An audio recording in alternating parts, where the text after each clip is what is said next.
Jenny, Jen, Jen, Jen, Jen. Jenny, Jen, Jen, Jen, Jen.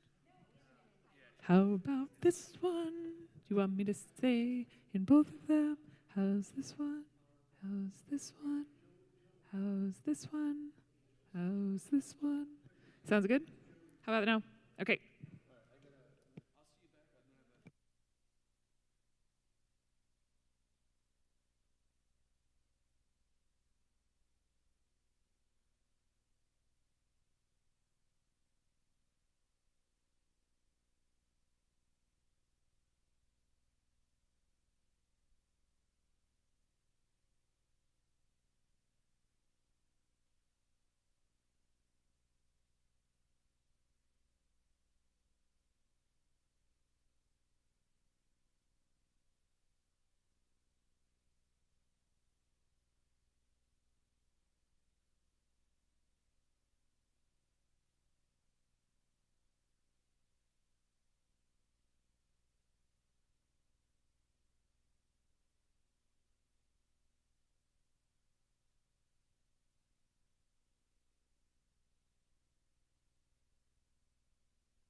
Sound check, live stream folks.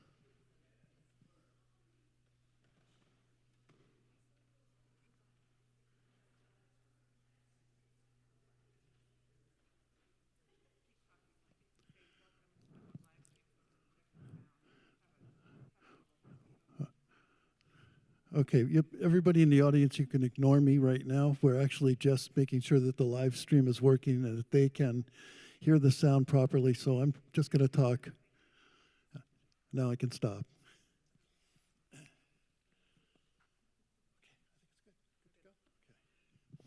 I can't see you with those on. Good evening, everybody. Thank you. Thank you all for coming.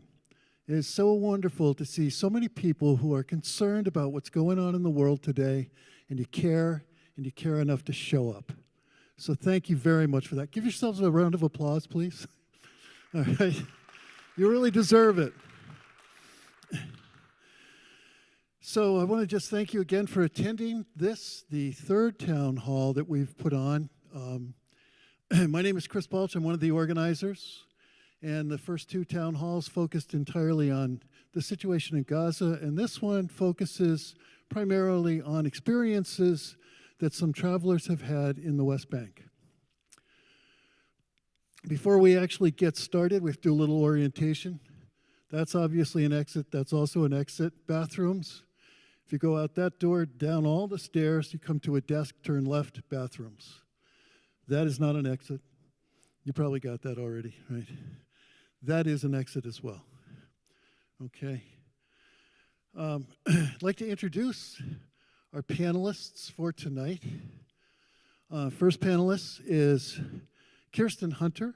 Kirsten, you want to wave? Well, actually, okay, never mind.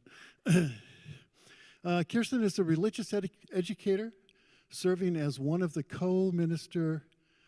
ministry leaders at South Church. She is passionate about growing social justice solidarity by fostering connections between people and communities locally and beyond through small group learning and place-based justice education. Kirsten has lived in Portsmouth since 2010 and visited the West Bank from January 7th through the 20th earlier this year. Karina Quintans. Karina is a 19-plus year resident of Portsmouth and a very engaged citizen. She served on the Sustainability Committee, Public Art Committee, Public Portsmouth 400, and more. She has also led and coordinated her neighborhood, Islington Creek, for the last 18 years. Karina grew up in the Middle East, South America, and Europe, and since 2023, she has focused her attention on U.S. foreign policy in the Middle East. She's gone to Capitol Hill several times to meet with the foreign policy staff of members of our Congress and participated in protests of many of those same folks. Her why in life is to humanize all the peoples of this world, and she was in Palestine last year from November 12th through December 4th. And our third panelist is David Grishaw-Jones, is a prominent New England pastor currently serving as the senior pastor at the Community Church of Durham. He was ordained in 1989, and David is widely recognized for his advocacy in social justice, particularly regarding Palestinian solidarity, immigration rights, and LGBTQ. David was in the West Bank from late April to mid-June of last year. Quick outline of tonight's program.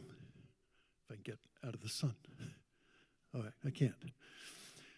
We're going to start with a quick overview of the situation in the West Bank, and that will be given by Faisal Arkan. I'll introduce him in just a moment. He will pass it off to David Jones, who will do a quick introduction to the Friends of Sabeel program. We will then go into the panel, the delegate testimony, where the people who actually have been visiting the West Bank will simply tell you about their experiences there. After that, we'll have an audience question and answer, which will go about 20 minutes, and then a wrap up again by Faisal Khan. So a couple of other little items. In the back of the room, there is a box with a slot on top for donations. The money is being collected for the Friends of Sabile. It's a program that everybody participated in. Please make a contribution to that. It would be wonderful. And I see that a lot of people have already taken some information from the information table. That's wonderful. Please do help yourself. That's what it's there for. And finally, just some rules of the road before we get going. We ask that the audience remains respectfully quiet during both the speaker and panel presentations. Please save questions and brief statements for the Q&A period. You'll have an opportunity. And finally, please do understand that this is an information sharing event. It's not a debate forum. Okay, I'd like to introduce my very good friend, Faisal Khan. Faisal is a human rights and civil rights advocate and the founder of the Carolina Peace Center. For over 2 decades, Faisal has been deeply involved in exposing and opposing the occupation of Palestinian territories and the ongoing genocide and ethnic cleansing in Gaza and the annexation of the West Bank. Please welcome Faisal Khan.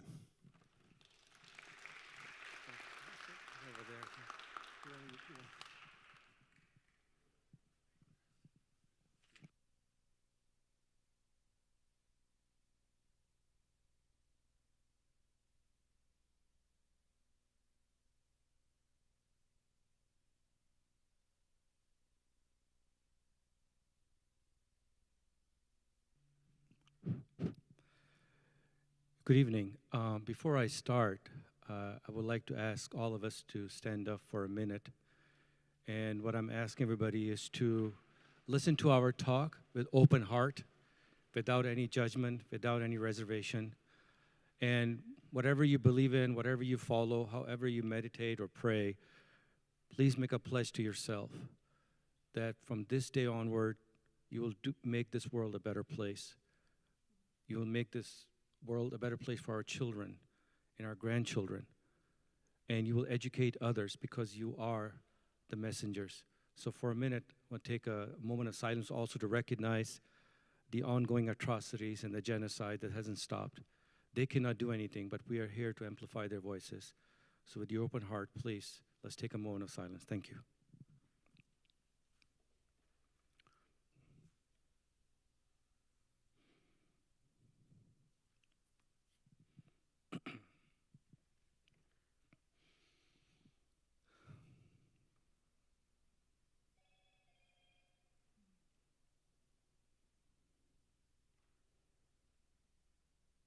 Thank you. Please be seated.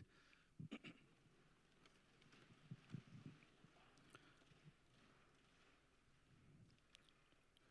could put that slide on the second.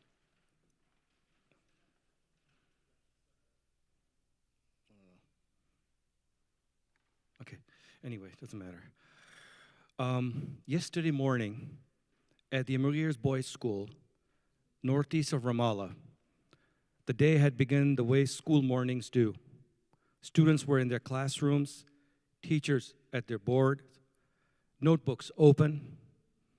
At around noon, an armed Israeli settler approached the schoolyard, crouched down, and fired at least 8 rounds into the crowd.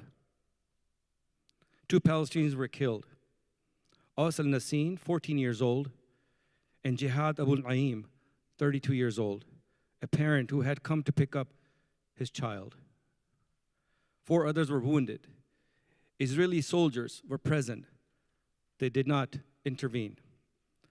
They protected the Israeli settlers, not the Palestinian children. I want to start here not as a dramatic opening, but because it is simply what happened yesterday. And because it is not exceptional, it is Tuesday in the West Bank, occupied Palestine. Palestinians are indigenous people of the land between the Jordan River and the Mediterranean Sea, descendants of ancient civilizations with a long history of pluralism and coexistence among Muslims, Christians, Jews, and others. This is not a modern or invented identity. It is deep and rooted one. To understand what is happening today, we have to understand that this violence did not begin on October 7th of 2023. It did not begin in 2007 when Gaza was blockaded, or in 1967 when the West Bank was occupied. It began with Nakba, the catastrophe of 1948, when more than 750,000 Palestinians were violently expelled from their homes during the creation of the Israeli state. Over 500 Palestinian towns and villages were destroyed by the Zionist militia. Families were forced into permanent exile and never allowed to return. The Nakba is not an ancient history. It is not over. It's the same logic. Land grab, displacement, erasure continues to unfold before our eyes. A brief note on the geography, because not everyone is familiar with the term. The West Bank gets its name from its location. It is the land of the western bank of the Jordan River after 1948 takeover of Palestinian territory that accompanied Israel's founding. Jordan took control of its territory and formally annexed in 1950, calling it the West Bank to distinguish it from Jordan's own territory on the river's eastern bank.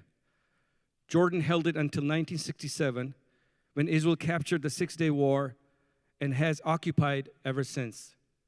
It is roughly the size of the state of Delaware, about 2,200 square miles. It is home to nearly 3 million Palestinians, as well as Israeli settlements that are subject of much of what we'll discuss today. It is distinct from Gaza, which sits on the Mediterranean coast to the southwest. When people talk about Palestinian state, this land, along with the Gaza and East Jerusalem, is what they mean. The Oslo Accords of the 1990s promised a path to Palestinian statehood. Instead, they fragmented Palestinian life further. Israel divided the West Bank into areas A, B, and C, retaining full military control over the vast majority of the land. Today, more than 700,000 Israeli settlers live in the West Bank, illegal under the international law. With their own roads, water access, and legal protections, while Palestinians live under a regime of checkpoints, harassment, walls, and military courts. And the violence is escalating at a pace that should alarm everyone in this room and everyone that is watching.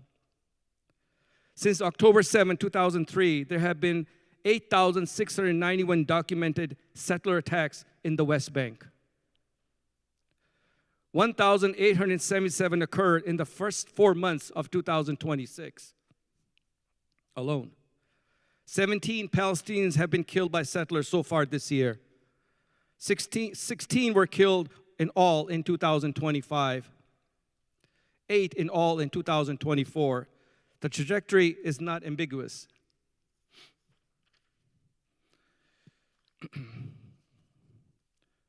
OSHA, the Office of the Coordination of Humanitarian Affairs, the United Nations agency that is responsible for coordinating the global humanitarian response to crisis, has documented the displacement of more than 5,600 Palestinians, including over 2,600 Palestinian children across 107 communities, specifically due to settler attacks and access restrictions. Of those 38 communities in the Jordan Valley, to the eastern slopes, to the South Hebron Hills, Bedouin herding families who have lived on the same land for generations.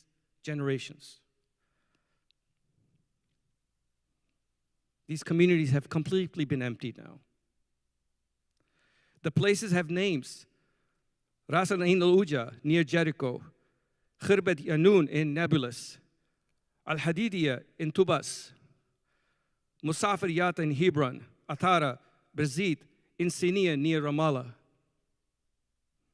In just the first 3 months of 2026, the number of Palestinians displaced by the settler attacks has already surpassed the total recorded for all 2025.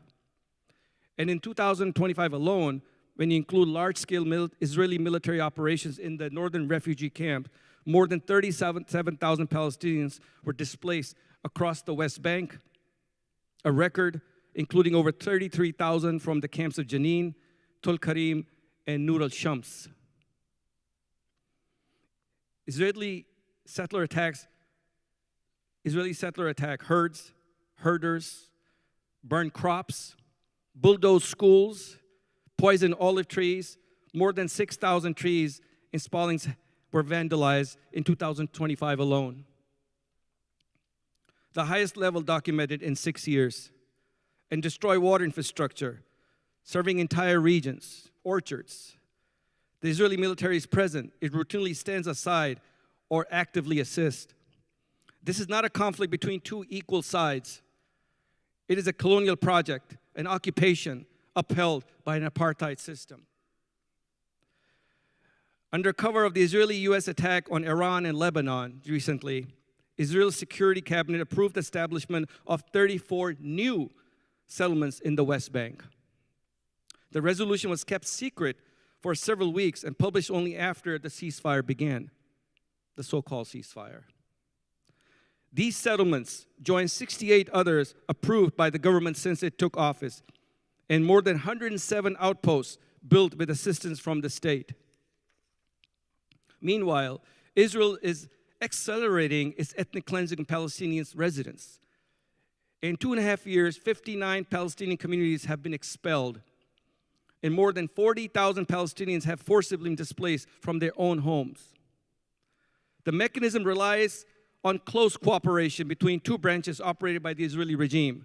Armed settler militias carrying out daily violence on the ground with support and assistance from the military and police, and a government legal system that legitimizes and institutionalizes their actions.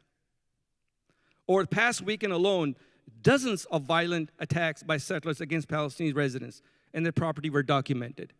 This is out there in the media. It's documented, well documented. It is important to be precise about this. The settler government is not failing to stop settler violence. It is enabling and accelerating it. Illegal outposts are being retroactively recognized. Settlement construction is expanding at record rates. The settlement minister, the same minister whose convoy killed a 16-year-old cyclist in Hebron yesterday, is a government official. This is policy, not aberration. Now let's talk about the elephant in the room. No honest conversation about the West Bank can avoid the role of the United States. The U.S. provides Israel with $3.8 billion of military aid annually. It has used its veto power at the UN Security Council to block accountability resolutions repeatedly. It states support of two-state solution as official policy, while settlements double, triple, and expand into areas A and B that were supposed to be under Palestinian authority and control. The question is no longer whether a two-state solution is viable. The question is whether the United States has any intention of using the leverage it ambiguously holds, or whether the leverage will continue to be deployed to protect impunity, as we're seeing right now with this current administration and the previous administration. A Palestinian farmer in the Jordan Valley, after his family was displaced for the third time, said something that has stayed with me. The only thing we can do is stay in our homes. That is resistance. Staying, remaining, existing, preserving historical heritage, culture, history, food in the face of brutal and violent system designed to make Palestinians disappear from their own land, who have lived there for centuries. International activists and journalists are providing some protection simply through their presence. People like our panelists today have spent years documenting what Israeli and much of the Western media will not show. They're also complicit.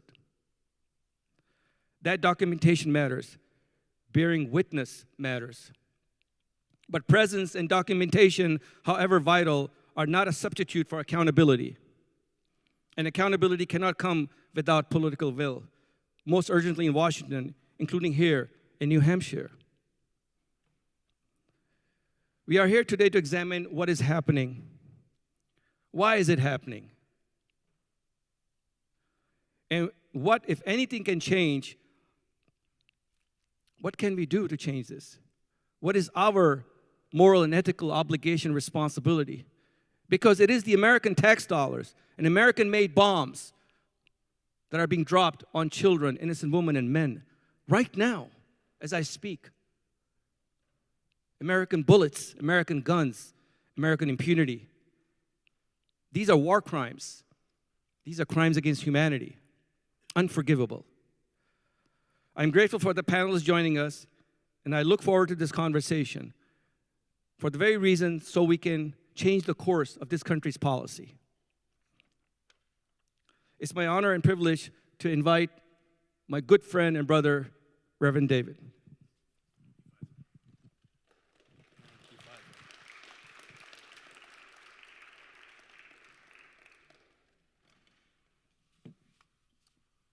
I'd like to speak for just a moment about the Sabeel Center in Jerusalem, which is the organization that organized the delegations that the three of us traveled with over the last 12 months. But first, I just want to acknowledge in the room, in the sanctuary this evening, so many of you who have already given so much of your lives, of your poetry, of your hearts, to this very concern, and with the deepest kind of appreciation. I know that for some of you this has come at a cost. Others of you are new to this issue and new to the concern, but you're bringing your whole we really appreciate your being here, your interest, and what you've already done. And let's just continue to build on what you've already done. So the Sabeel Center in Jerusalem is a hub for Palestinians and allies who are committed to liberation theology in and around Palestinian faith communities. And while Sabeel emerged 40 or 50 years ago in spaces where Palestinian Christians struggled against occupation and apartheid, it has since become a lively network where all kinds of believers collaborate, reflect, resist injustice, and embody liberation together. In my own experience, my own Christian experience, the nonviolent Jesus lives on at the heart of Sabeel's work. But that work invites collaboration with communities of many, many traditions. In all these ways, Palestinian liberation theology is richly related to other liberation movements: Black liberation theology, South African liberation theology, feminist liberation theology, gay liberation theology, and base communities too in Latin America. What these many movements share, I think, is a profound insight into divine passion, a commitment to mutual liberation as the heartbeat of that passion, and most importantly, an urgent interest in collaboration and solidarity within and between human communities. Secular and sacred, we do liberation theology together. We touch the face of God together. We imagine and embody liberation together. Over the past several years, Sabeel has purposefully expanded its work to include 10-day delegations like those Kirsten, Karina, and I joined last year. And this liberation theology bravely identifies systems of oppression, supremacy, and acquiescence that perpetuate violence and enforce displacement among Palestinians living between the Jordan River and the Mediterranean Sea. Sabeel recognizes that communities in the West, and especially here in the United States, are deeply complicit in these systems and the ideologies and habits that sustain them. So they have very deliberately set out to bring delegations, many delegations of activists, religious leaders, and citizens to the West Bank to witness apartheid and its impacts firsthand, to hear Palestinians themselves speak of their own experiences of genocide and ethnic cleansing, and most importantly, I think, to feel the burden of all this, such that we can work more bravely and clearly to confess complicity and end U.S. support for the supremacist project.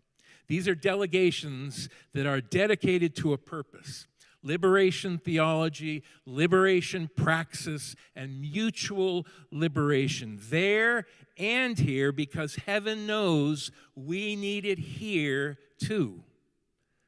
This evening, Kirsten, Karina, and I will speak of some of what we saw and some of what we learned in the West Bank over this past year on 3 different trips in 3 different Sabeel delegations.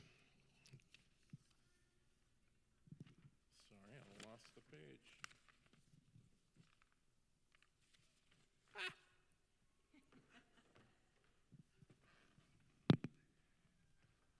Preaching 101, make sure you have all the pages.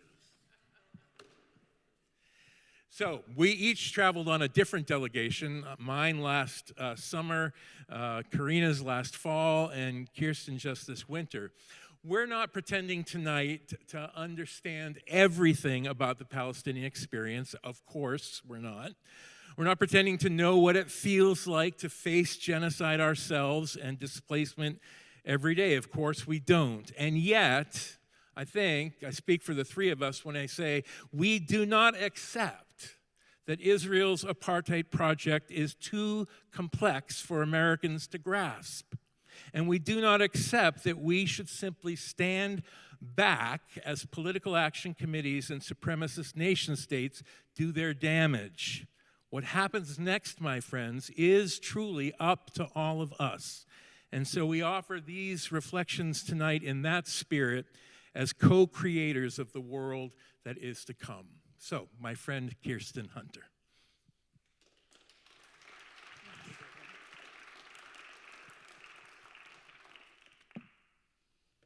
Whew.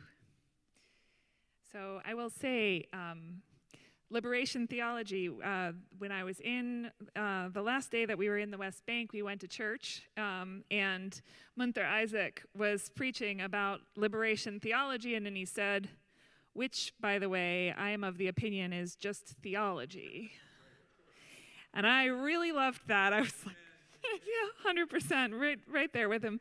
And I think that that's actually an important place to start, because Sabeel is coming to this issue from a perspective of faith communities and from a perspective of the human soul and what is healthy, what makes us healthy as human beings. And I think that was maybe the thing I least expected to be so central in the experience that I had on this journey.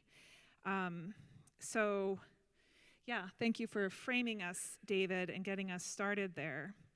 Let's see if I do this right. So, I just want to show the faces of these 3 people. These are 3 of the staff members of Sabeel that we worked with. Jonathan Kutub is the ED of Friends of Sabeel North America, so he works here in the States often. Maha in the center was the person who was with us most often when I was on the delegation there in January.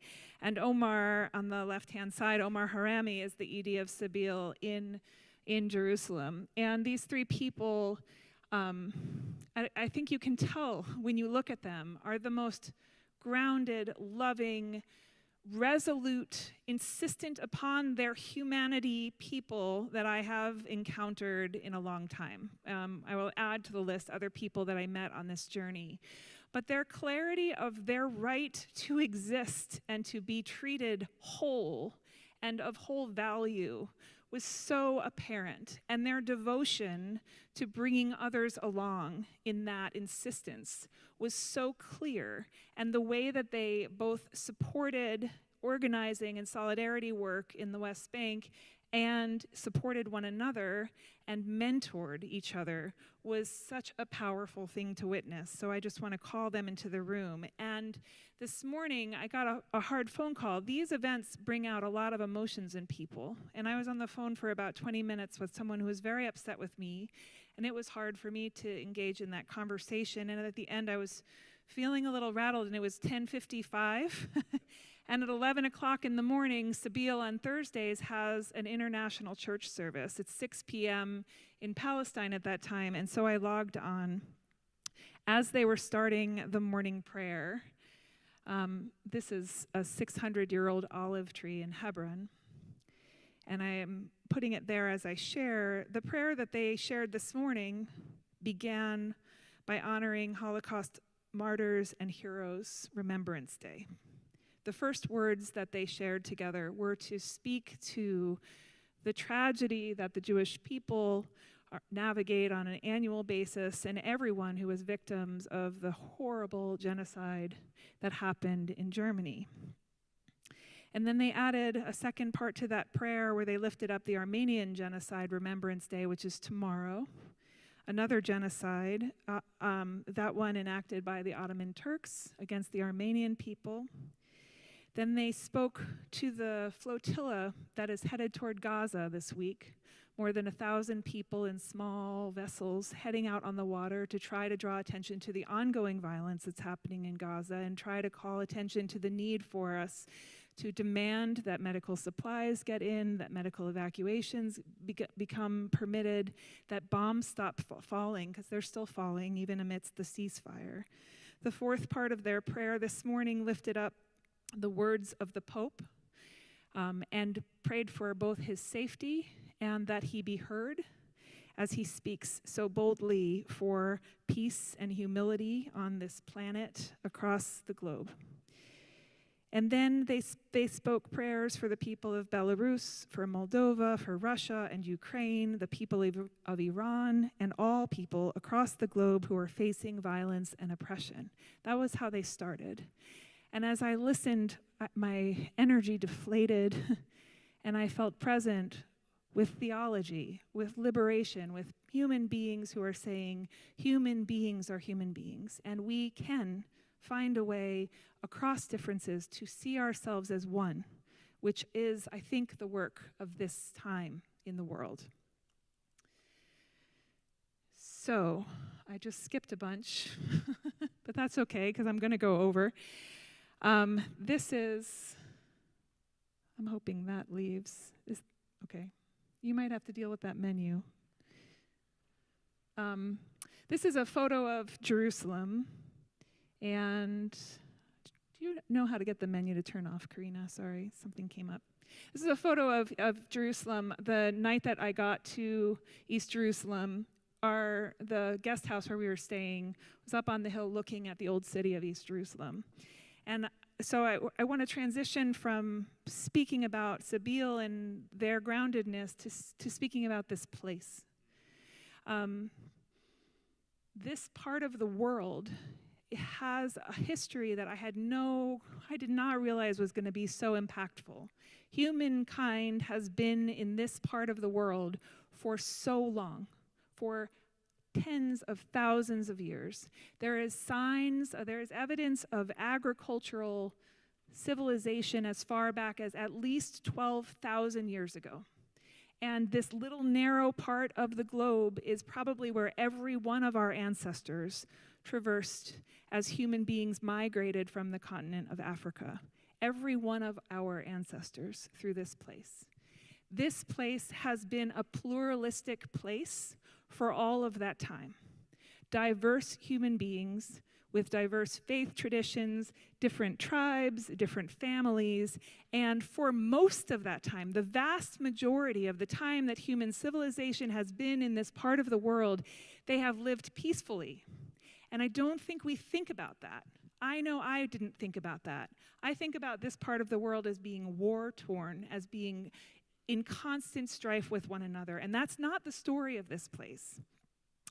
When I was in East Jerusalem, I was allowed to go into the old city, and the old city itself is a deeply historic place, and it's divided into 4 quadrants. There's a Jewish quadrant, a Christian quadrant, an Armenian quadrant, and a Muslim quadrant of the old city. I had the deep honor of being able to go to Al-Aqsa Mosque and to go inside and lay my hands on the rock, inside the Dome of the Rock, at a time when Muslim people are not allowed to come to Al-Aqsa Mosque. It was open very sparingly when we were there for Muslim people. It has been shut down even more since I've left in January. The only other groups I saw were Israeli tour groups. I also had the incredible honor to pray at the Western Wall. Just like a small stroll through the old city of East Jerusalem to the holiest site for Jewish people. And a Jewish woman in our delegation, a Jewish Unitarian Universalist woman, and I went together and held hands. For her, this journey was both a homecoming in a sense and also a heartbreak. And to be able to go with her to pray at this wall was a deep honor of mine. Those are, oh, I see, I can't go backwards. That's why that menu comes up. We went past, but there's a bookshelf with holy texts for children and anyone to use. And there were all these young children, young Jewish children with prayer books. This is inside of the Church of the Holy Sepulchre. Again, a tiny little walk along the way. This is the ground where Jesus was crucified. And you can lay your hand there. And just a step away from that location is where his body was laid when he came off the cross. And then just around the corner in the same church is the tomb where he was, as Christians believe, resurrected. All of that within the walls of that one city. And I can't tell you how stunning it was to be in that place and be conscious of the duality of the incredible nature of pluralism. These three Abrahamic faiths are so entwined with one another. Abraham as a holy person in Muslim stories and Jewish stories and Christian stories, the locations of these stories, what happened, the players in all of these holy books make appearances in one another's texts. And the people have lived there in that way. And one more story about this part. So this is the outside of the Church of the Holy Sepulchre, and if you see this little ladder that's there under the window, I just want to tell you this story because it's such a great example of the way that pluralism is alive in this place. So that ladder has been there since the 1700s. No one will touch it. And the reason no one will touch it is because it was maybe placed there by the Armenian sect as a way to avoid paying an entry fee when an entry fee started being charged to come into the church. Or maybe it was placed there by another one of the groups who share the church. But there is a lot of tension between the different groups who share this church, because there are 5 different Christian groups that all hold this as a holy, holy place. Greek Orthodox, Roman Catholic, Armenian, Coptic, Ethiopian, Syrian. And so that ladder remains in place, no one will touch it. And there is a key to this church, and because there's such strife between these different people, they have asked a Muslim family who live in the old city to be the person who comes and opens the church for them in the morning and locks it at night. That's what I mean about pluralism, is that there is this long history, not of lack of conflict. Humans are going to fight, humans are going to argue, but of shared respect and an understanding of the ability of us to coexist. And that includes Jewish people, that includes all people. I truly believe right now what is happening in this part of the country is happening mostly because of people with an immense amount of power who are interested in unrest and interested in strife and interested in war amongst people so that they can extract wealth and they can continue to profit off of that horror. I could tell you so much more. I'm going to skip ahead to the Tent of Nations and just really quickly tell you about this place because I grew up on a farm. And when we visited this place, it struck my heart in a particularly powerful way. The Tent of Nations is about 6 miles south of Bethlehem. It took us over an hour to get there because the highway system for Palestinian people, they can't go on the direct routes. There's 2 different highways, basically, in many parts of the country. Jewish Israelis can travel on kind of expedited roads, and Palestinians have to take these other highways, go through checkpoints. A lot of times they're very circuitous. So about an hour's drive to get 6 miles, we get to the Tent of Nations. And to get there, we drive through the little village, and all around the Tent of Nations, they are surrounded by settlements. So you can see one up in the distance there. The family who live at the Tent of Nations at this 100-acre farm have lived there, the Nasser family have lived there since 1916. They have actually paperwork from the Ottoman Empire proving their purchase, which is unusual because a lot of people didn't get that paperwork. It doesn't mean that they didn't buy their property, it's just that wasn't a very common thing to have. But this family happens to have it. In fact, not only do they have paperwork from the Ottoman Empire, they also have paperwork from when the British were holding leadership in this area. And still, even though that's the case, in 1991, the Israeli authorities declared that the Nasser family farm and surrounding lands were state land and have been moving to take their farm from them. Since 1991, they have been in court for over 35 years, and no decisions are being made. And in that time, all around them, settlements have been put up. So here's one off in the distance in one direction. Note the fence, because I'm going to tell you something about that in a minute. Here's one much closer on the other side of the farm, and you can see the buildings just on the other side of the fence here. The fences were put up by the Israeli army. The buildings are built by Israeli settlers, but protected by the Israeli army. In the last several years, 2 roads have been put through on property that actually belongs to the Nasser family. There's barbed wire, and at the top of these fences, all along the perimeter of the Tent of Nations, are cameras and floodlights. So the farm is illuminated 24 hours a day or all night long with floodlights. By the Israelis. They're monitored. There's people with weapons on that side of the fence. And yet, go back. Don't look at the poem yet. And yet, that family continues their work. They continue to grow food for the community nearby. They offer a summer camp for the children that are living in the village nearby. They welcome peaceful presence from people all across the world who come in part to help keep them safe by being there. So there were 15 people from the Netherlands when I was there who were just staying at the farm because having people from foreign governments on the land keeps the Palestinian people safer. Not safe, but safer. So peaceful presence is a part of their program. They work on indigenous plants, recovery. They work on community, they have a community theater space. They work on creating joy and a sense of ownership and place for Palestinian people who are being stripped of that in so many ways. And to be there was both heartbreaking and deeply inspiring, as was much of this journey. I'm going to close with this poem, which is written by a Palestinian poet named Fadi Judah.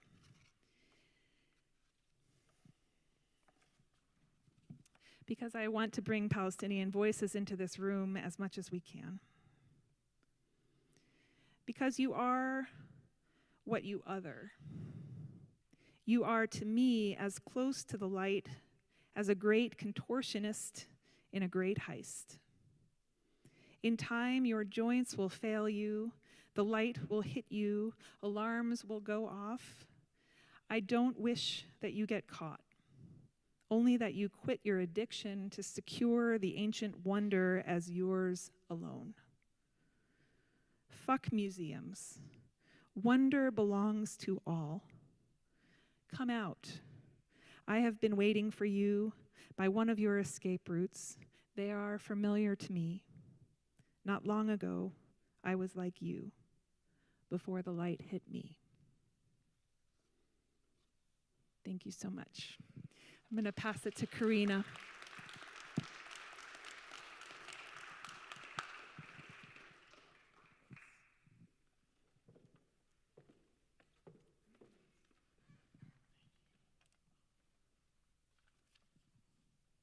Good evening, everyone. Is this working?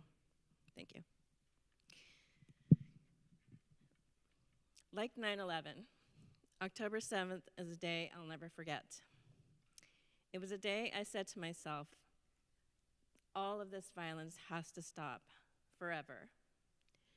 So I began my own journey of understanding so I could more effectively advocate for safety, peace, and justice. I'm going to start my story with the word Samud. Samud is very important in the life of a Palestinian. But honestly, until I went to Palestine, it was just a word to me, an Arabic word meaning steadfast. I knew it represented resisting Israeli occupation, of still standing stubbornly and clearly saying, "This is my home, I'm going to stay." But I had no idea what that word would come to mean in my own heart. Have you ever met someone whose life gave clarity to everything you thought you knew? I met Isa Amro on day 6 of my Sabeel delegation. Now, who is Isa Amro, you might ask? Isa Amro is a Palestinian nonviolent resistance human rights activist from Hebron in the West Bank. But that's like saying water is wet. It doesn't begin to capture the truth. Because of his nonviolent activism, Isa has been arrested over 100 times by Israeli authorities. He's been tortured, beaten, and sexually assaulted for 10 hours straight on October 7th, 2023, even though he lives in the West Bank, not in Gaza, and he has nothing to do with Hamas.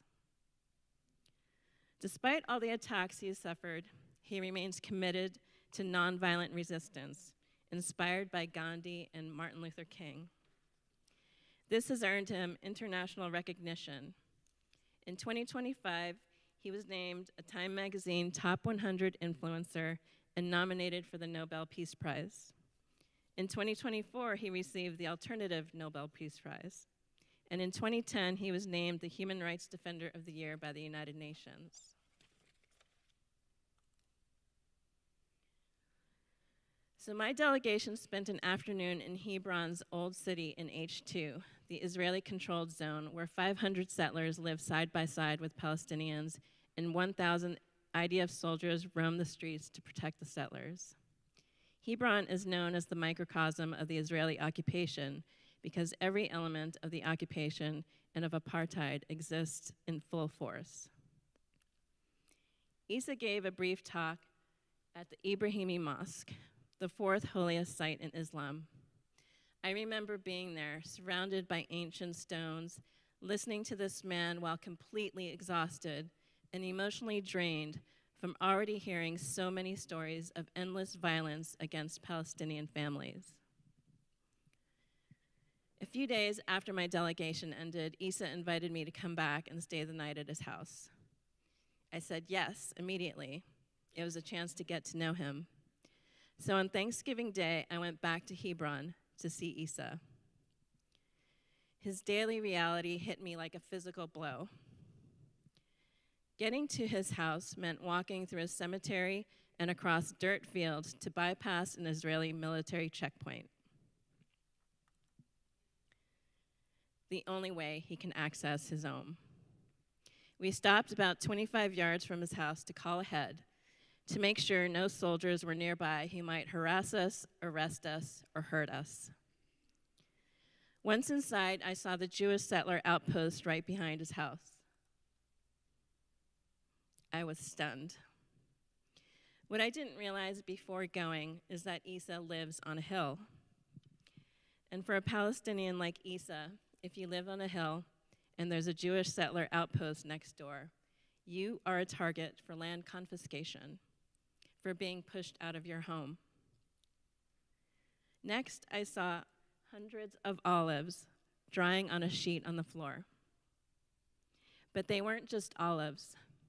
They were an act of resistance. Isa and his friends had just harvested them, despite Israel barring Palestinians from harvesting their own olive trees. If caught, they faced violent attack, harassment, and even death. Then we sat on the patio. While drinking coffee with other activists, an Israeli settler at the outpost behind his house raised his rifle and aimed it right at us. Isa just stood up, walked calmly to the fence, and told him to stop. None of us flinched. People kept sipping their coffee, including me.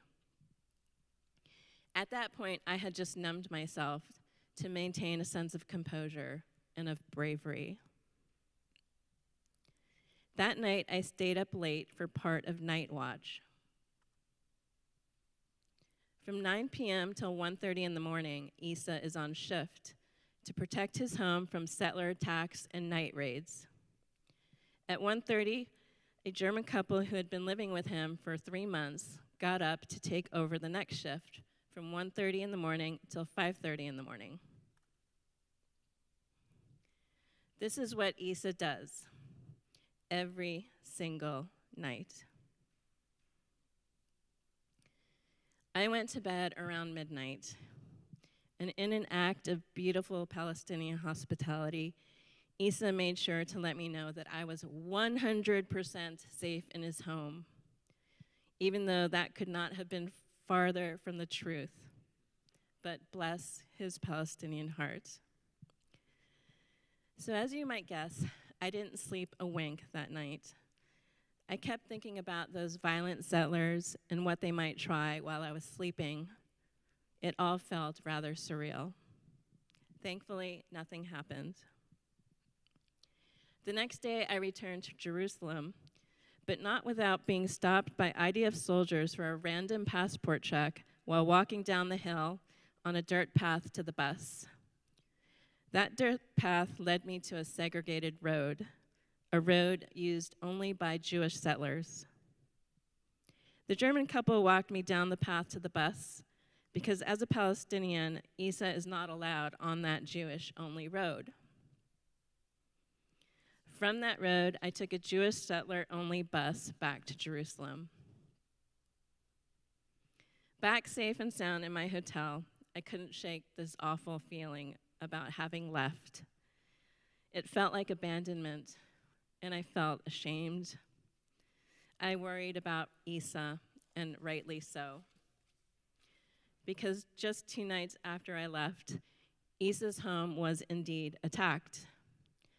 Jewish settlers climbed onto his roof to try and cut through the metal and set his house on fire. This was right over the floor of the house where I slept. He fought them off, thankfully. Now, years ago, Isa fenced in his patio to protect against stones being thrown by Jewish settlers.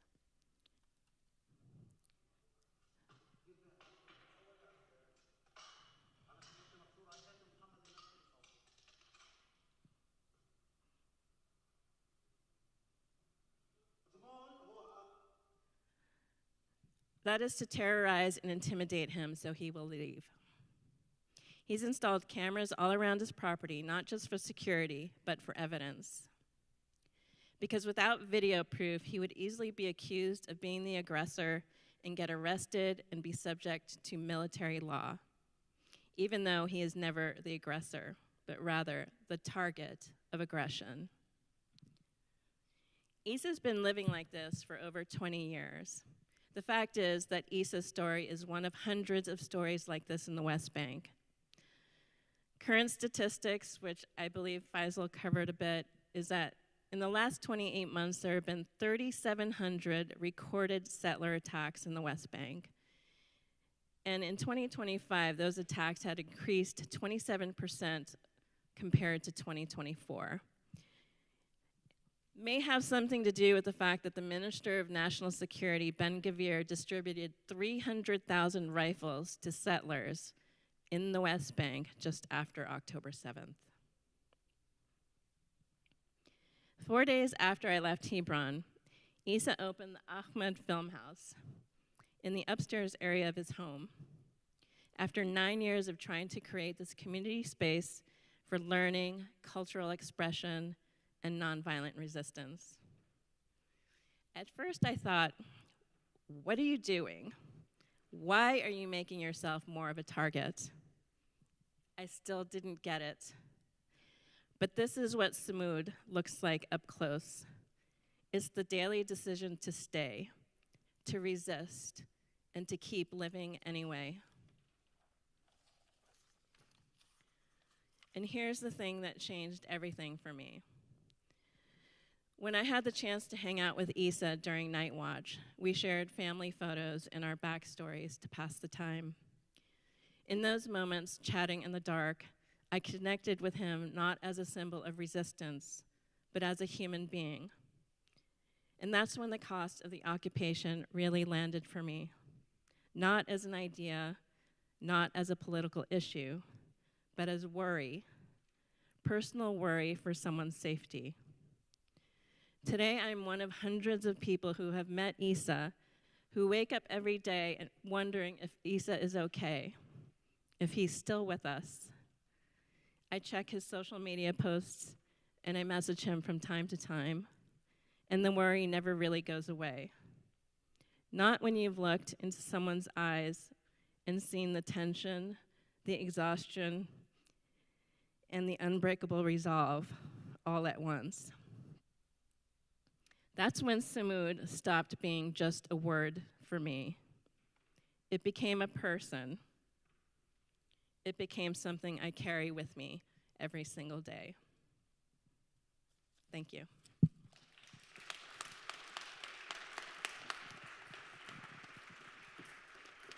Thank you, Karina.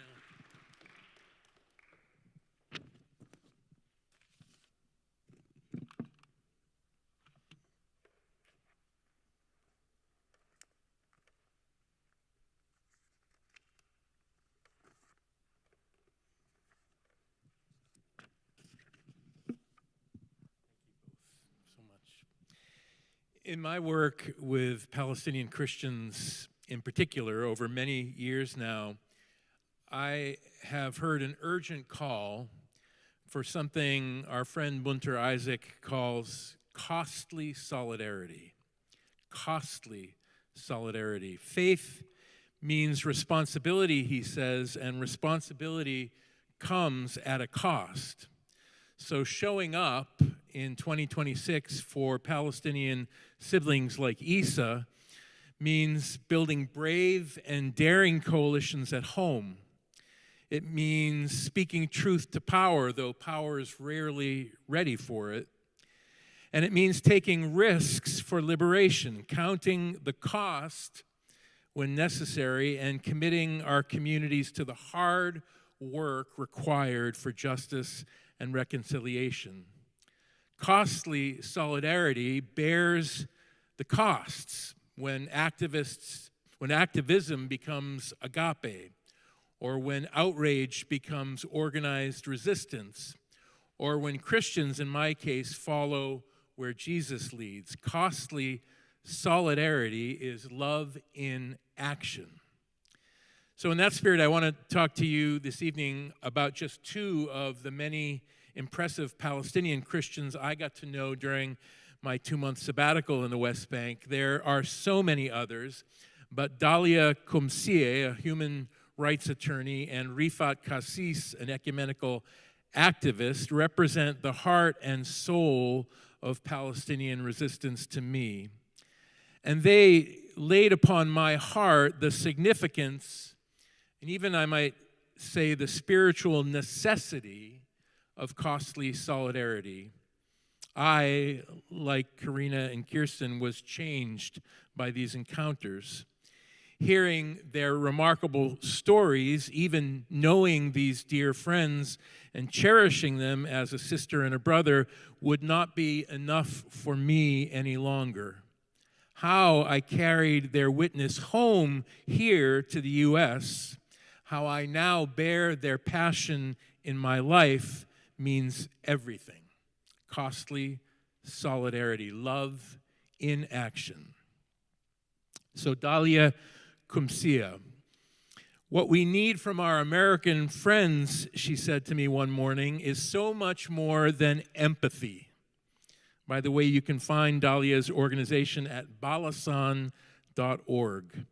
She talked about her 9-year-old son growing up as a Palestinian kid within the creeping shadows of genocide. She talked, her eyes flashing first with anger, then love, then anger again, about Israel's incarceration regime and how it constitutes one of the most violent in the world.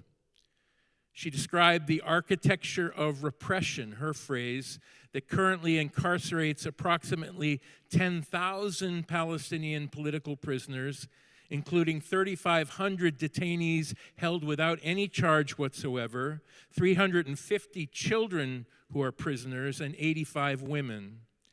And she talked about how that very system has been qualitatively transformed since 2023 into a tool of collective punishment, in grave violation, by the way, of international law. It's a system marked by systematic torture, enforced disappearances, and the suspension of basic legal safeguards and human rights.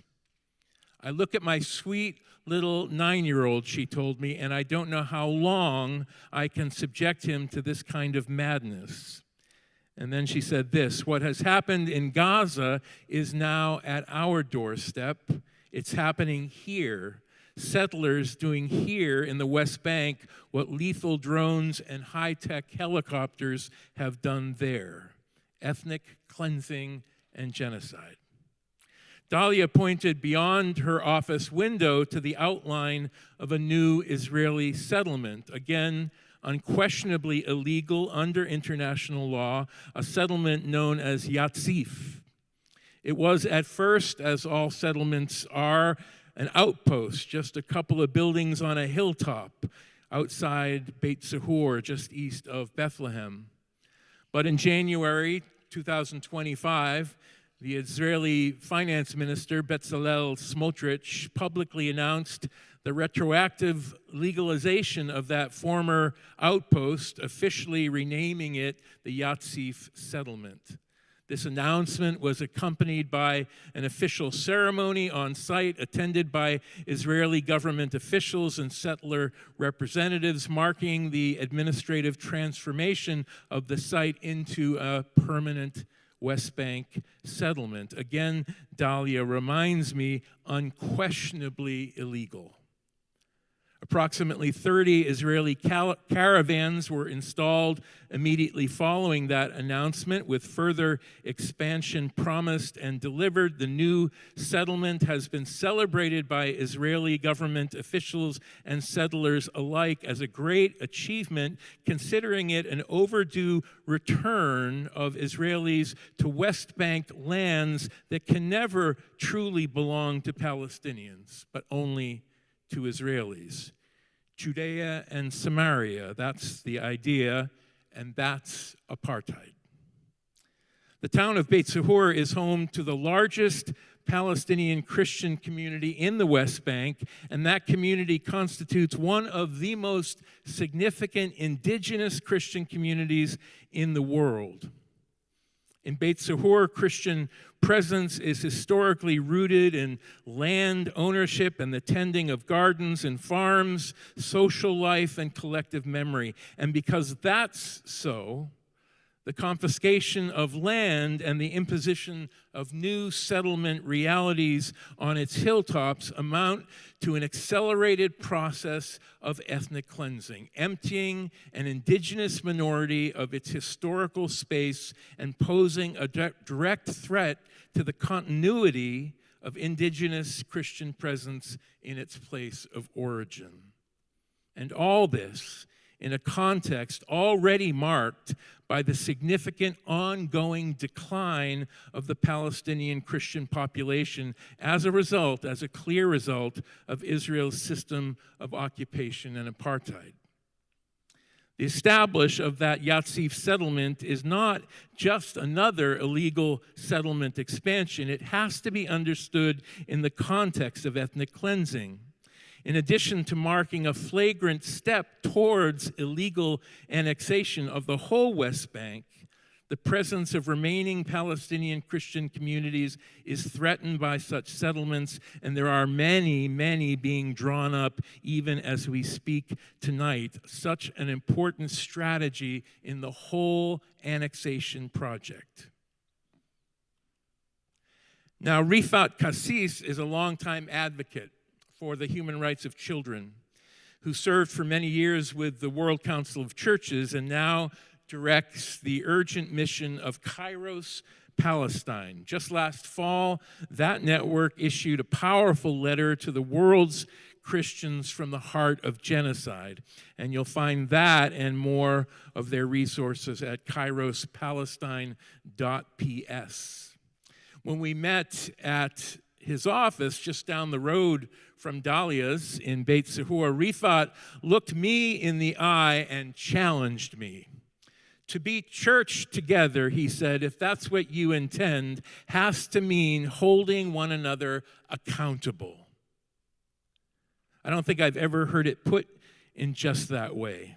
To be church together has to mean holding one another accountable. And in that spirit now, it's Rifat's purpose in life to hold U.S. churches and clergy like me accountable to our core values, to our faith, to our commitments to human rights and peacemaking and mutual liberation. It's not about protecting institutions anymore or denominations anymore. It's about accountability and Christian love.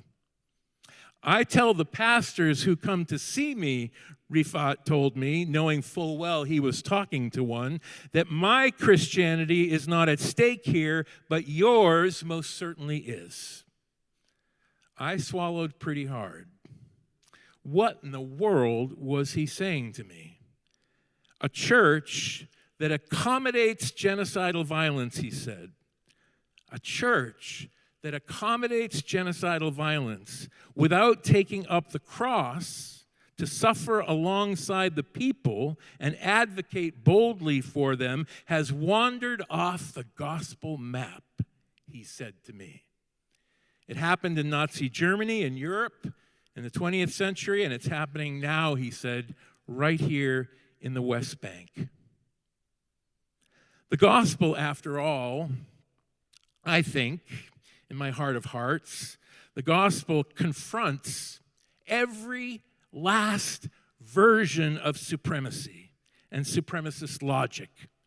And the gospel confronts supremacy with truth, with courage, with nonviolent power and embodied resistance. And for me, I don't know where you're coming from, but for me, that's Jesus' way.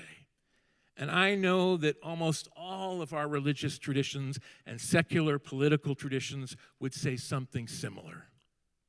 So the question then for me at the end of all this is, what then?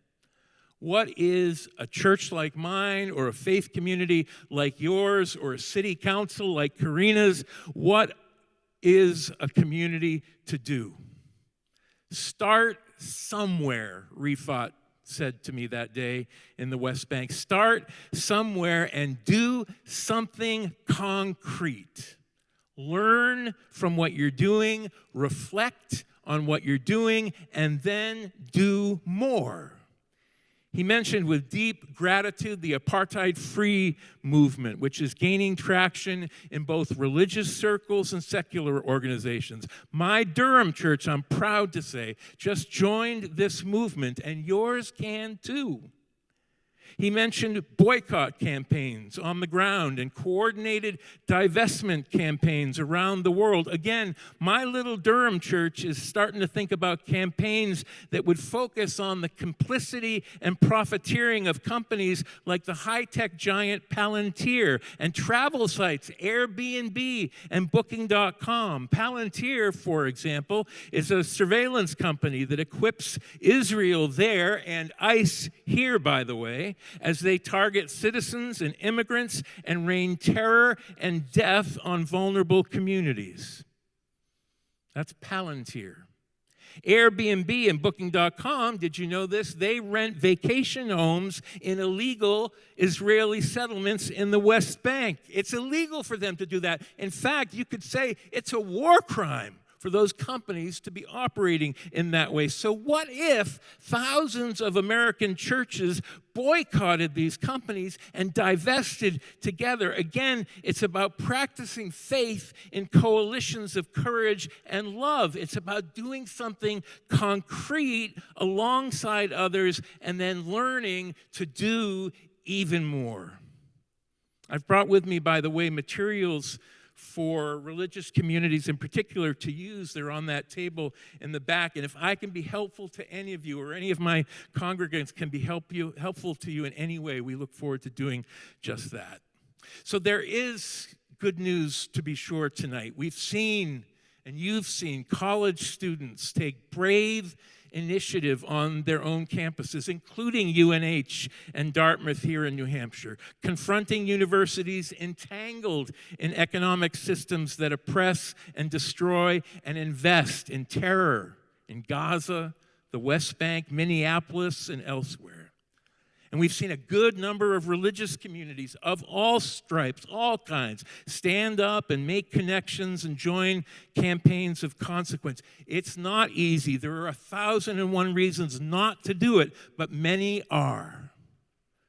And perhaps, most importantly of all, we've seen young, brave, prophetic Jewish communities here and around the world risking their own reputations and even, in some cases, familial relationships to protest and boycott and educate the rest of us around liberation and justice and what it might take us to get there.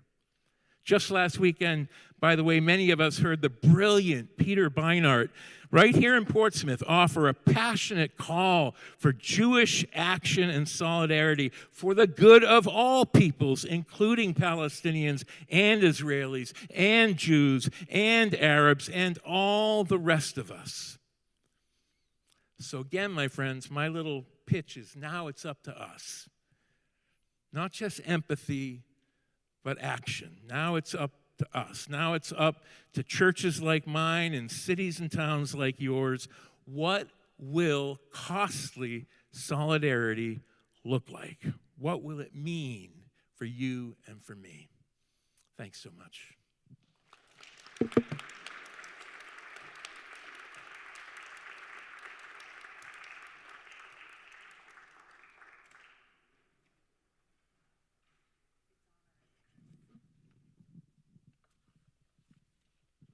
So we're going to move now into our question and answer period, where audience members, if you have a question, we will give you an opportunity or a short statement. We'd like to include as many people as possible, so please make your questions clear and succinct. And anyone making a comment, please keep it to about a minute or less. I'm aware that there are also elected officials and some candidates for office who are in the audience. And I just want to stress that this is not a campaign event. However, like any audience member, you may ask questions and you may make comments, but please follow the same time rule as everybody else. Folks, you can direct your questions to any member of the panel or to the entire panel. And I just want to finally remind you one last time, it's not a debate forum. Raise your hand and I will bring the microphone to you. Does anybody have a question that they'd like to start with? Or a comment?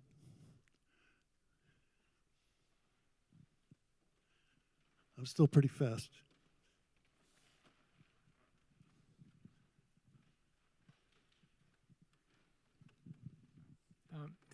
Thank you for your presentation.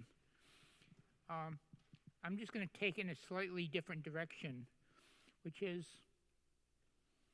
we speak of the Palestinians in Gaza or in the West Bank or in Jerusalem. But I think it's important to understand that this is from, is this better? Yeah, right up Oh, close. excuse Thanks, me. Robert.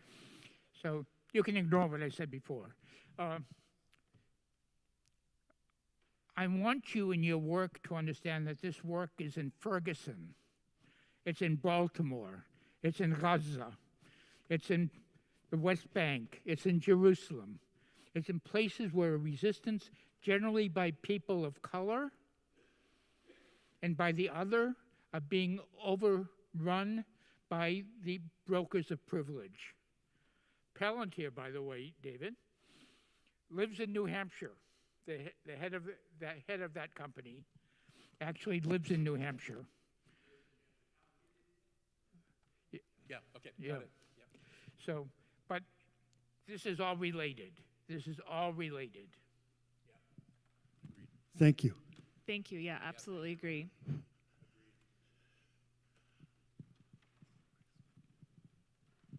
Thank you all so much for your courage. Yeah, it's really inspiring. I guess I'm just thinking about what we're up against, you know, and the, I mean, I don't have all the history, and I was quite young, but thinking about the movement, the anti-apartheid movement in South Africa, and it seems like there was clarity, a clarity of conscience there that became global, and that we, those of us who are concerned about Palestinian liberation have not been able to achieve. In fact, there's just still trying to convince people that there is apartheid, there is ethnic cleansing, there is genocide. The gulf there seems huge. I'm probably over my time, but just, you know, I understand the weaponization of anti-Semitism has been such a force, but I'd love to hear from you all, like, what is going on that this is so difficult? Well, I think we each could share a little bit of our thoughts on that, but I would say one of the things that that is a big part of what's going on and doesn't get talked about very often at all is that it's profitable. I completely agree that the oppression, bigotry, racism, the othering, there are so many through lines. In fact, being in the West Bank, there were so many moments that evoked kind of a feeling of being in a live version of Jim Crow South. Like there was just such palpable clarity of the intersection. But I think we as human beings get drawn into the social strife of it and distracted from the economic motivators that people with a whole lot of power are operating around, right? So a huge aspect of what's happening in this region of the world is that this is a region of the world where resources move in significant ways, right? The Strait of Hormuz, we're seeing right now how critical that water pathway is. Oil resources, global power this is a critical place for that.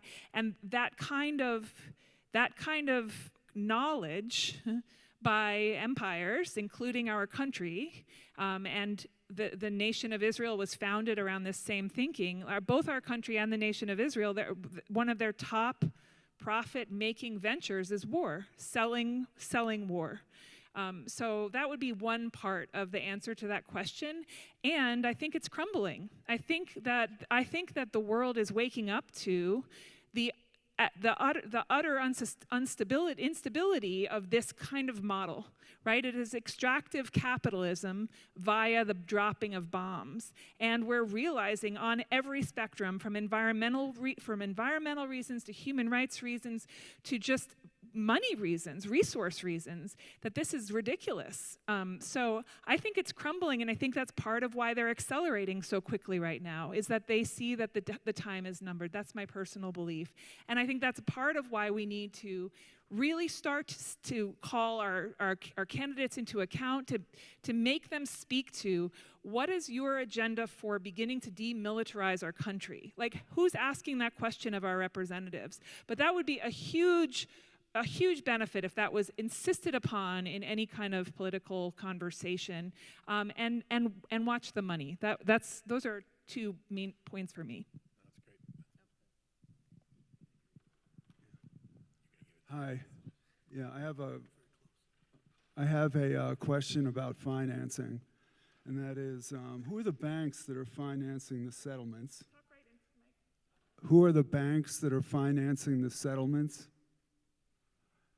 Yeah, and also I think one of the primary problems, even closer, okay, is the dehumanization, as Karina has pointed out, at least in the beginning, as someone who's working toward humanizing people. And I think most of that work actually has to happen on the ground in Israel. Judging from the polls that I've seen, where 80% of the people in Israel think that the IDF isn't doing enough to kill Palestinians, I think some work on humanizing needs to be done there. Thank you. Yeah, thank you for that. I would agree that there's a lot of work to be done there and here. Again, one of the things that really concerns me as a Christian is that some of those settlements, many of those settlements, are being funded by extreme fundamentalist Christians here in this country. So there's a project there that is joining some nefarious forces here and there in that annexation apartheid project. And again, my hope in my own little ministry is to call Christians to their better values, call out the Christians who have been supporting apartheid and genocide through silence or complicity, and remind folks that we're called to a much, much different way of being in the world and being global citizens.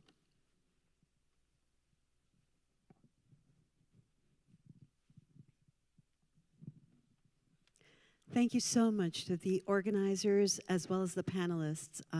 My name is Karishma Manzoor. I'm not campaigning, but I am running for the US Senate. And this is such a critical subject matter. And so thank you to all of you, because sometimes with everything that's going on in our lives across the country, we forget that these are all interconnected. And I think some of the comments from the other folks also mentioned it. If we keep spending most of our tax dollars on war across the world, whether it's in Gaza, West Bank, Lebanon, Iran, and in previous years in Iraq, in Afghanistan, we will never have enough to feed our kids, educate our kids, take care of our senior citizens, provide universal health coverage. So this is a really important piece of information. So this is morally reprehensible, what is happening in our name with our money. It is fiscally irresponsible. This is billions going to these kinds of war and destruction is money away. And it's also illegal.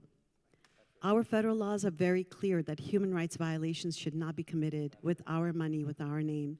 And so thank you to the organizers again and to the panelists. And I hope we can keep informing ourselves, informing our public, and helping everyone. Thank you. Other questions, comments?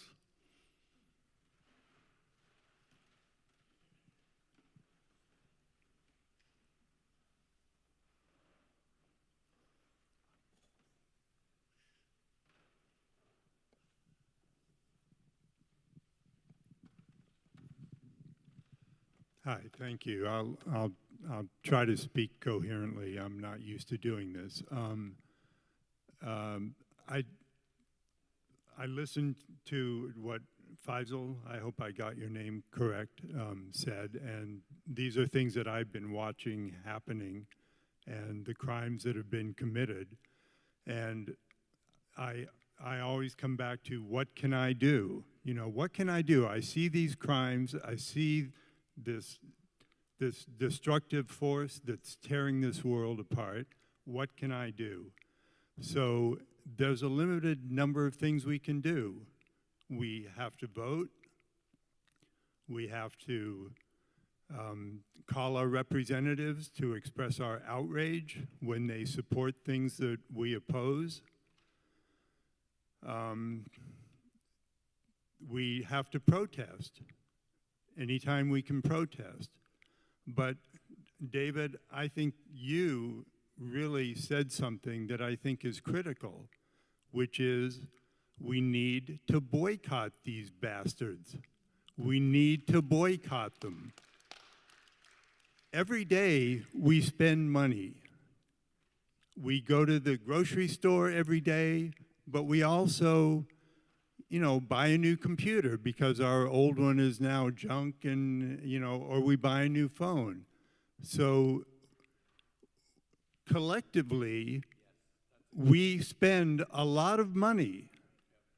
So if we are very careful. And if we look at every penny we spend, then we can make a difference. So, I mean, I have an app that I scan a barcode before I buy something. And then once I buy that, I know I can buy this. So I buy the same bread every week. I buy the same hummus every week because there are some terrible hummus providers out there. So do that if everybody does that. And, you know, I'm sure I mess up. I'm sure I'm buying things.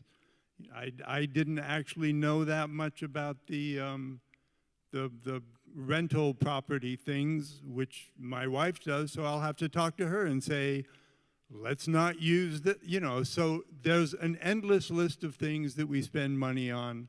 Let's be careful, and let's let these companies know when we can that we're boycotting them because of their support for these crimes.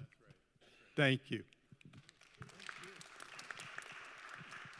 I'm going to add to that, Chris. Yeah, I want to bring that down to the local level. So, because I talk about this on my LinkedIn sometimes. Like for years, I've been practicing buy local. I buy so many of my products locally, and that really eliminates like being complicit in these crimes because I'm buying from local merchants. I don't buy big corporate name brands, basically, is how I live my life. I've really minimized it down to the areas where it's really hard to separate, like using Gmail, Amazon, and a couple other ones that are just really hard to cut out of your life. So you have to kind of find that line for yourself. But I also want to mention that several times in the last 12 months at least, different organizations have called for a national strike. The word doesn't get out there enough, and people don't take it seriously. I haven't taken it seriously either, but I also work for myself, so it's hard for me to make a statement in that way. But I will participate in a national strike publicly, but we need to get everybody to do that, because I really believe, as you can see with the Iran war and the Straits of Hormuz, it's the economics that are going to drive everything, going back to money. And to get our government to change, we need a national strike. Some people think that's where we're headed toward election time in November. I hope they're right.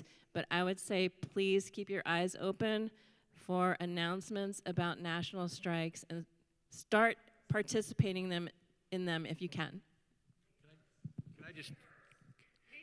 May 1st. Yeah, May 1. Can I just add, I love this so much, and the question I think that really captivates me and interests me is not what can I do, it's what can we do. And so I just want to put a pitch in for South Church in Portsmouth and the community church and whatever group you hang out with, your book club or your co-op or whatever it is. We need to learn to act collectively and collaboratively and in coalition. And then we need to link South Church with the community church, with the co-op, with the book club. We need to learn to do that better. And there's a grand American tradition. America doesn't have a lot of grand traditions, but that's a grand American tradition, the boycott tradition. It plugs us into the best of who we've been as a people. Lastly, this particular boycott campaign is a Palestinian campaign. They imagined it. They drew it up. You go on the website, and it's their campaign. So it's not me as a white pastor from New Hampshire kind of telling you what to do. It's me trying to listen to my Palestinian partners and learn from them and take my cues from the work that they're doing and be in active partnership with them, which I think is the model. This can't be my campaign. It can't be my movement. It's a Palestinian movement for liberation. And as much as we can follow their lead, I think we're on the right path. BDS.org or BDS.com. Yeah, one of those two. So I also just want to add to what the gentleman who spoke over here was saying about the app. The app is called No Thanks. It's just a green app. You can look it up. I think it's available on all the different platforms. It's just called No Thanks. You scan the barcode of the item you're thinking about buying, and it tells you whether or not funds from buying that item will end up going to fund war. Okay, so it's really a great app. Everybody should have it. It's free. It's free. Okay. And I will just say, with this campaign season, especially primary season, I think a lot of people are, sort of fall right into the we're two parties and you're either red or blue and go blue. But it's our job as citizens of this country to push our candidates toward where we want them to be, and especially in primary season, talking to Democratic candidates about demanding that they be thinking progressively, because I think we are gearing up toward momentum for moving the needle in terms of politics in this next cycle, and we can either move the needle this much or we can move it to a place that's actually going to make a difference. And it has to do with whether we call them to account. There are candidates in this state who are not showing up for debates, who are not talking about the primary season. They're basically pretending that they're already elected. And maybe they are, but this is the time when we're supposed to be asking something of them. So I just want to really stress that. Like, I got invited to a house party, and I was like, it feels like the expectation is it's a check writing party. And I hope we can push against that culture, because that's not what it means to be a part of democracy. They are supposed to be held to account by us, not just, we're not just check writers for them. So will you, as a candidate, will you publicly renounce campaign funds from AIPAC and all its associated PACs? That's just a place to start, but a really important one. Okay, folks, it is after 8 o'clock. We do need to wrap up. Faisal is going to give us a little bit of a closing statement.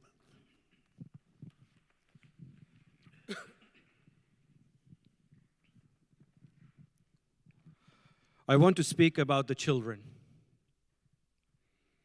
not as a statistic, not as a talking point, but as children.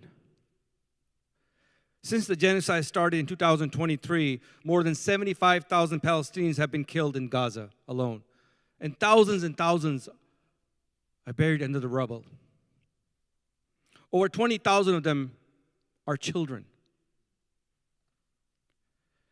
The first 350 pages of the Gaza official death registry, 350 pages, contain only the names of the children under the age of 16. 20,000 children, and the number keeps rising even today.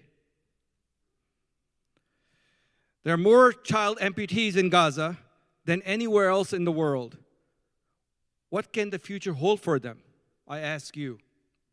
Since genocide started again, more than 21,000 children have been killed and over 44,500 wounded.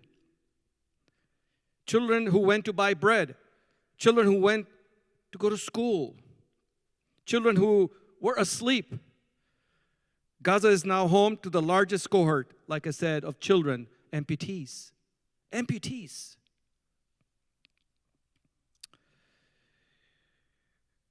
And it's not only in Gaza. In February of this year, a U.S.-Israeli airstrike hit Sharjah Taibia Girls Elementary School in Manab in the southern part of Iran. 165 people were killed. 108 of them were children, little boys and girls. The vast majority were girls. There were some boys. These are war crimes. These are crimes against humanity. No child deserves this. Not Palestinian children, not Iranian children, not Muslim, Jewish, or Christian children, not Lebanese children, not any child anywhere, regardless of their language, their religion, the color of their skin, or the land on which they were born. Every child on this earth deserves to live freely, to play, to go to school without fear, to sleep without hearing bombs and bullets, to grow up without being orphaned, to be loved, to know safety, to have a future like American children. This is not a political statement, it is a human one. And yet here we are, because these children are not dying from natural disasters. They're dying from policy, American bombs, American-made F-16s, American-supplied weapons, American vetoes at the UN Security Council that have blocked accountability. And again, the United States supplies $3.5 billion annually to Israel. Continuing without any condition, without any repercussions, without anything. Just giving money away. While your schools are shutting down right here in this state, where more and more Americans don't have health care anymore, where your roads are breaking apart, your bridges are rusting. More and more American children refuse to go to college, not because they don't want to learn, because they don't want to burden themselves with $60,000, $70,000 of college loans they're going to be paying for the rest of their lives. I'm not here to make you feel guilty. I don't care who you are and where you are. I'm here to tell you that you have power. And that power comes with responsibility. Speak out. Be unafraid. Tell the truth. In your workplace, in your place of worship, your neighborhood, your family dinner table, your elected representatives and senator's office. Share the stories you heard today. Do your own research, own reading, own writing. Do not let the normalization of this continue in your name. And if you do, that's the gravest crime right now.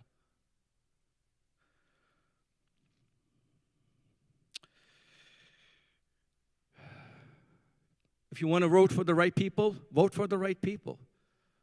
There are two elected officials, and I'm not afraid to call them, Chris Pappas and Maggie Hassan. Both are complicit in war crimes. If there was Nuremberg trial today, they'll be held and prosecuted for war crimes. That's very clear. No child deserves this. Black, brown, white, Christian, Muslim, Jewish, no child deserves this. So I'm going to end here since I'm standing in this beautiful sacred place.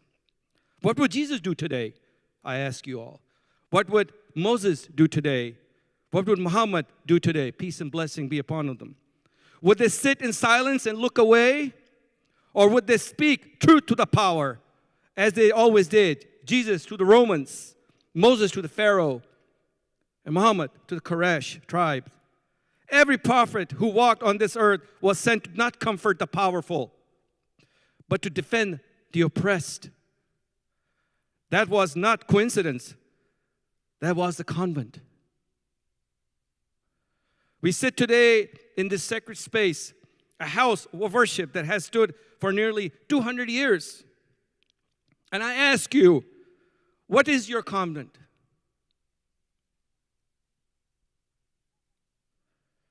What do we owe to the children of Gaza who have no roof left over their heads? To the families of the West Bank who wake each morning not knowing if they still will be in their land by nightfall, in their houses, in their rooms, in their bedrooms, in their living rooms. To the mothers of Lebanon and Iran who buried their children this year, children who were simply at school. This is not normal. The prophets did not ask for permission to speak. They did not wait for the right moment. They stood up. So I implore you, my fellows and brothers and sisters, in this sacred space, in this moment, make a pledge, not to me, not to this panel, but to your own conscience and to God. Be unafraid. Speak the truth. Stand with the oppressed wherever you are. And do not stop until justice is no longer a prayer, but a reality. Free, free Palestine. Thank you.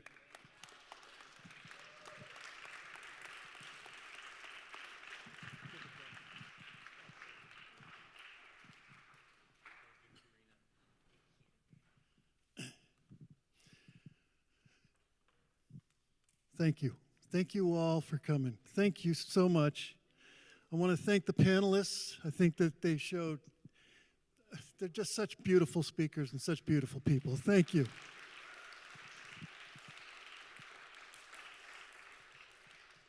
I also want to thank Faisal.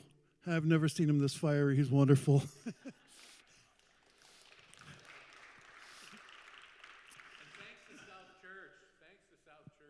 Yes, yes.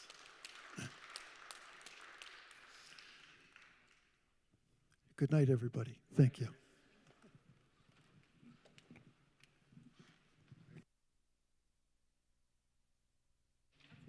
Everybody, can I have your undivided attention for just 30 seconds? I know it's late, we're hungry, it's getting colder, but I wanted to also thank Chris Balk, right here.